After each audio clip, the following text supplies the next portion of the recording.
Hey guys, this is Zed, and we have a special guest here, Z. I told you guys how to bring him. Now just ignore the ball and chain that I connected him to. So now he's obligated to be here once in a while. I mean, it's just like work, so no big difference. This video is about introducing Z to you guys. I know it's weird because I'm trying to talk to you, but I gotta talk to them at the same time. Oh yeah, it's just adapting to the new format. It's all good. And sorry, we had to change the angle. Usually you guys are not seeing this. And actually you can see the video in the video. Hi chat. Is that video Inception? Only slightly. Only slightly. So, tell us about yourself a little bit. Well, I've been from the area here since probably about 2007, 2008. Even since I was way young, been into things like Warhammer, D&D, Magic the Gathering, other miscellaneous nerddoms, on top of, video games. So, that could be a whole nother thing we do is some one-off campaigns of games. now we're getting into some dangerous territory, but, we'll have to see how your people feel about that and how they might like it. Go down below and tell us what you think, guys. I mean, I'm always checking for comments and stuff, and I always comment back. Magic. You've got me into Magic again. Well, I can't just put the whole thing on me. There's the group we play with. Yes, the group. Awesome people. Shout out to all you. I'm having fun with Magic. New Commander's coming out. Yeah, and extremely excited. I've already kind of got my pre-order unlocked. But, some fun to be had for all. Even if it's not necessarily your cup of tea, it's the D&D set. So even the D&D people I know are kind of excited. It really does look fun. Going through the dungeons mechanic, that kind of looks fun to just play with a little bit. Yeah, it'll be really interesting to see how it finds its foothold into the format. And I'm hoping later sets add more to that, and it's just not okay, this was only in the D&D set, and now it's gone. Well, we've already seen a couple of rumors and hints that we're getting a 40k series of Commander decks and some Lord of the Rings tie-ins, so... And you guys know I will be getting the 40k. So, and since I pretty much buy up any Commander release that comes out, I bought 2 boxes of Commander Legends, I picked up each of the Commander Precons that have come out since I started playing the game. Commander's kind of my jam. It's kind of my go-to format because it's social, it's casual, and I actually have to say, because when I got out of Commander, and this will age me here a little bit, Commander was not a thing. I got out when Tempest and Mirage was still a thing. Yeah. That's old. Well, I mean, that's the nice thing about it, though, is those older formats contribute. We have some of the new school, the old school, and really it's a format of expression. So it's really nice to see how it brings people together.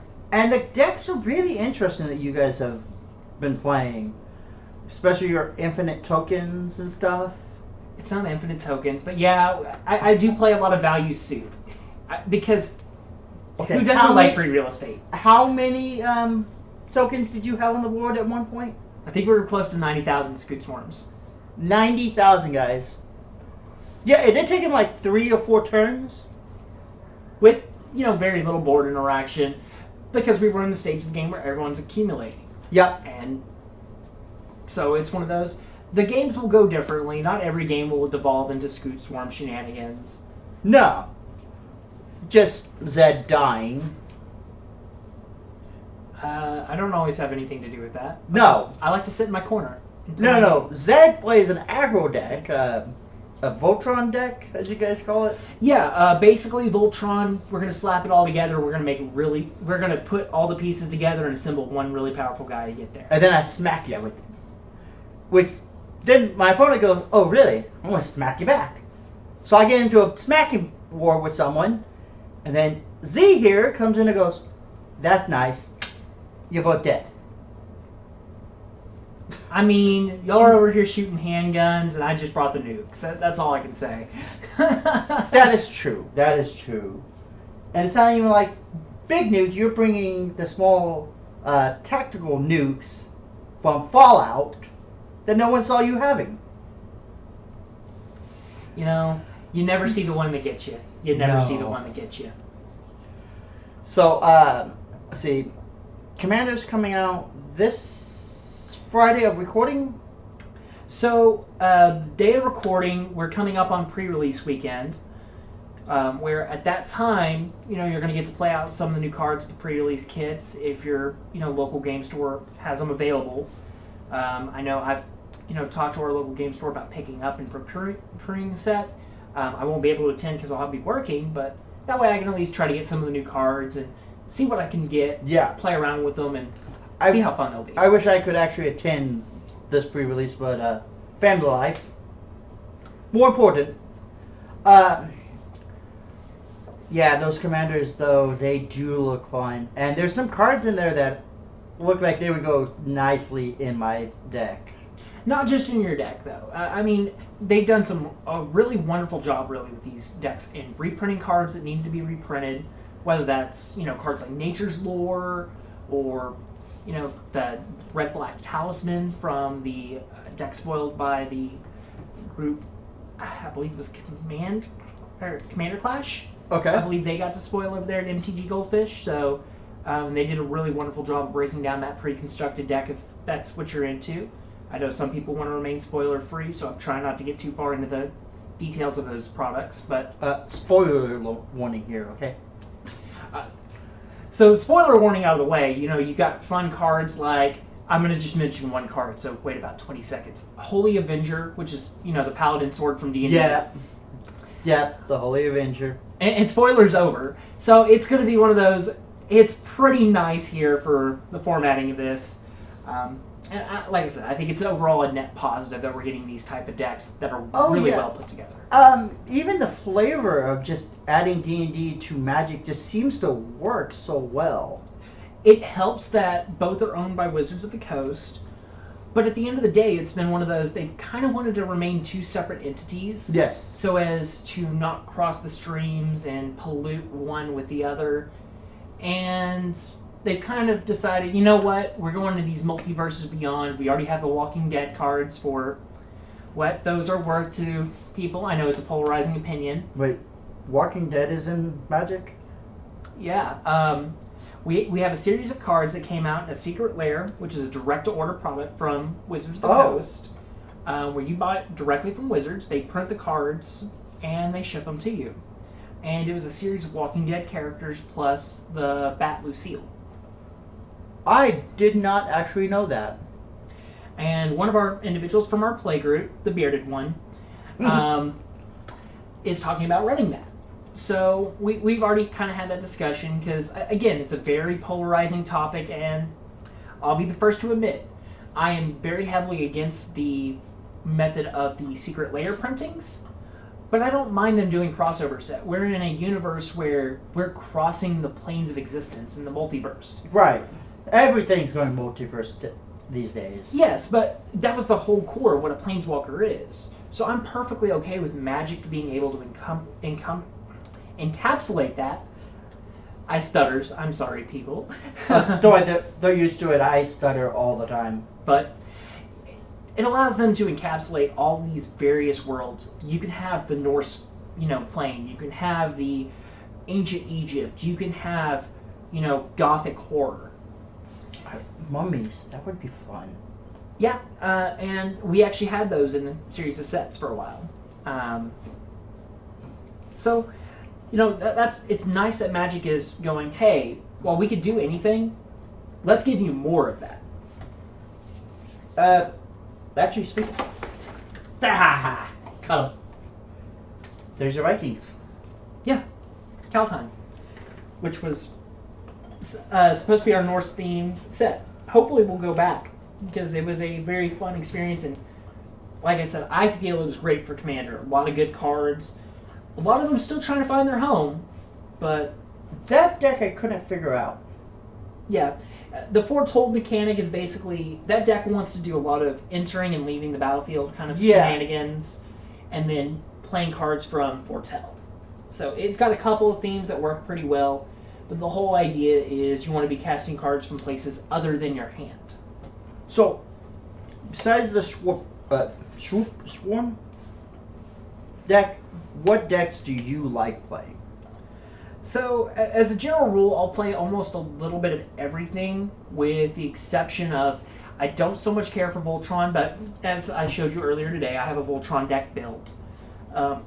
I primarily play more for the social aspect, so I want to be able to enjoy the table's company. I don't want to play something that's hyper competitive, so CEH is a little bit outside of my wheelhouse, but my decks do tend to wheel a little bit more on the powerful side.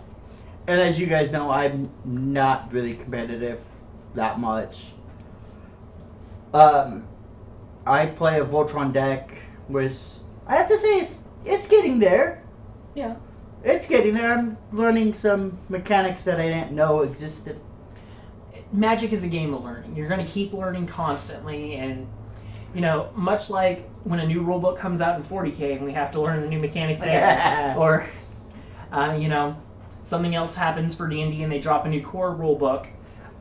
We're always learning. We're always kind of picking up these new tricks and seeing the new fun, flavorful So interactions. we're staying forever noobs. And away we are, and away we are.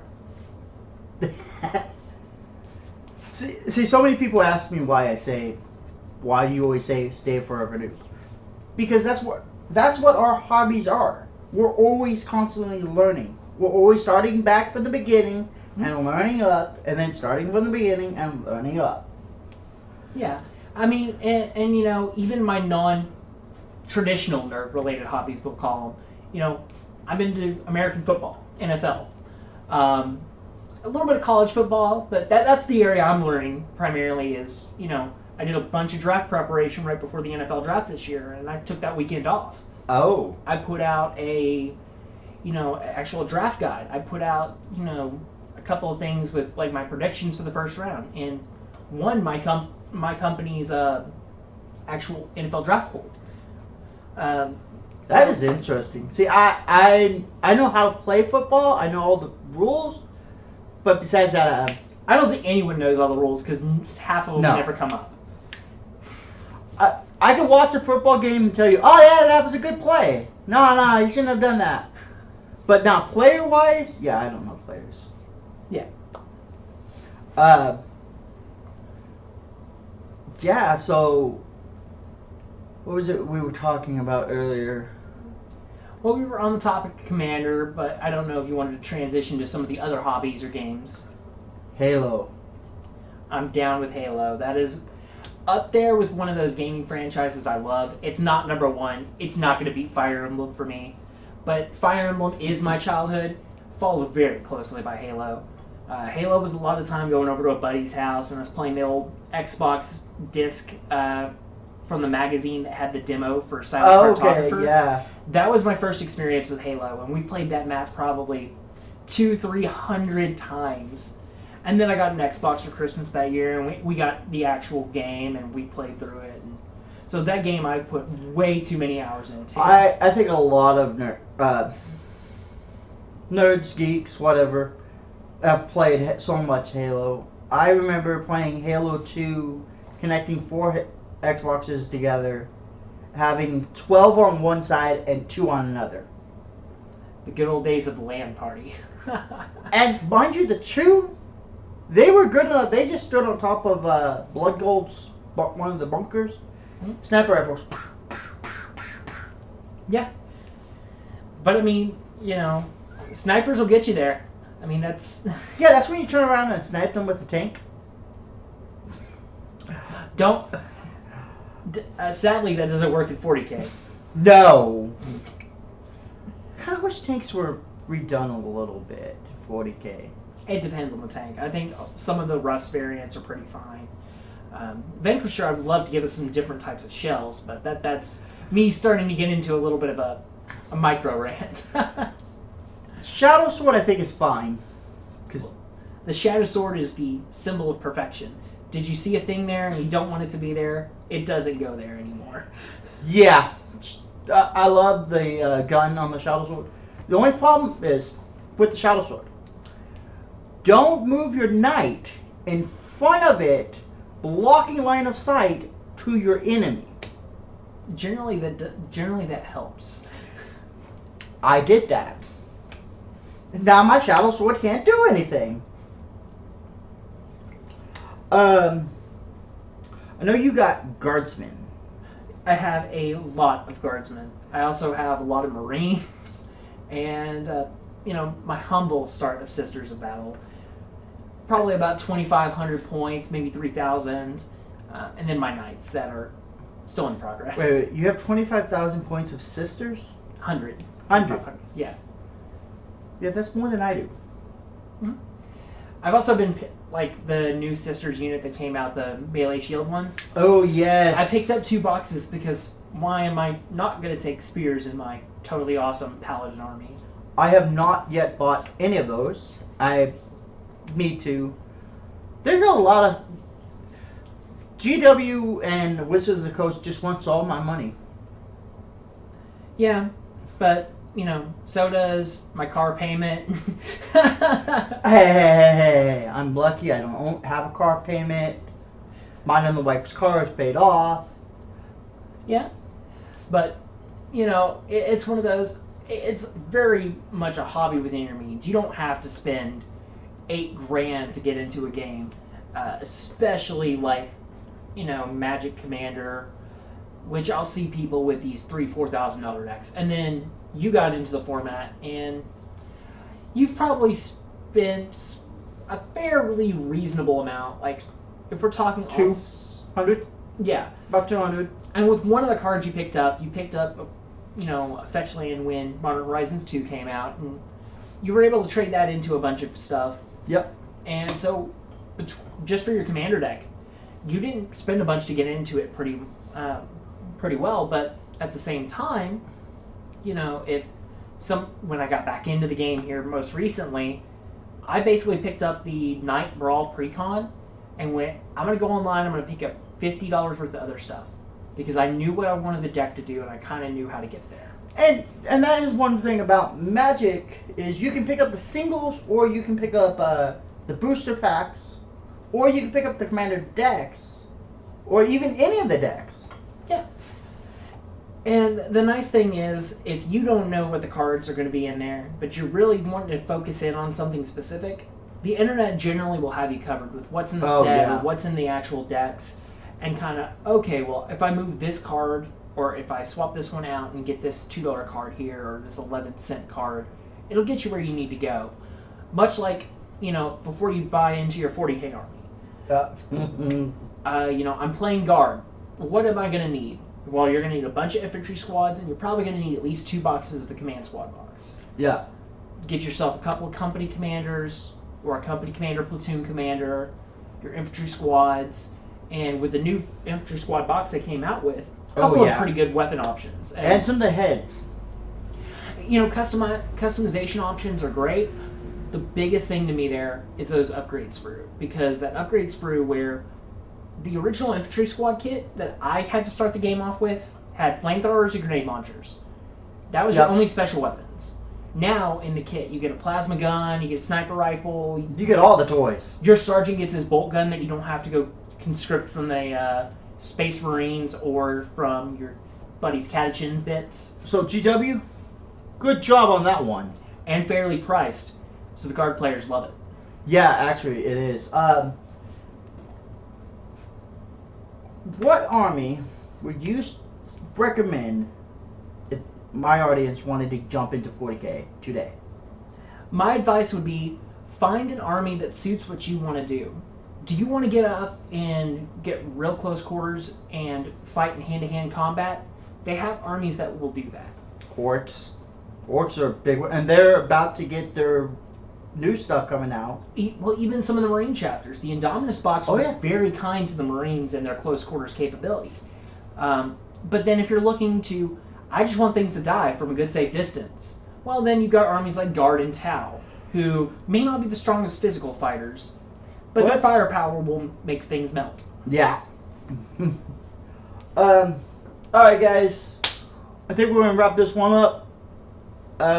Any final words? No, I mean, right now we're looking at possible other things for us to kind of collaborate on, Yeah. be together. I know that me and him have been bouncing a couple ideas around, so if you have anything else that y'all might want to hear from us about, definitely shout it out in the comments below.